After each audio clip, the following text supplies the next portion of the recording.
নমস্কার বন্ধুরা, একটি প্রশ্নের উত্তর খুঁজছি বহুদিন ধরে। একটি নয়, দুটি। যে এই আমাদের যে প্রধানমন্ত্রী, ইনি বড় বড় বার্তা দিচ্ছেন, কিন্তু ইনি প্রশ্নের উত্তর দিচ্ছেন না। পুলওয়ামা কাণ্ডে যে 40 জন জওয়ান শহীদ হয়েছিলেন, সেই মা বোনদের সিঁদুরের কী হলো? সিঁদুরের দাম কোথায় মিটল? তাদের যারা হত্যা করেছিল, যে উগ্রপন্থী, তাদের আজ পর্যন্ত খোঁজ হয়নি, তাদের কোনো শাস্তি হয়নি। কারণ কি?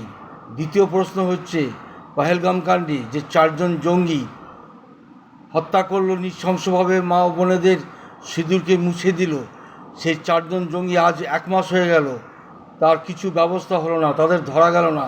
তাদের কি জমিন খেয়ে নিল, না আকাশ উঠিয়ে নিল? কি ব্যাপার তার জন্য? তারপরে আপনি ব্যবস্থা করছেন, সিঁদুর নিয়ে ব্যবসা শুরু করেছেন। কারণ কি? নমস্কার।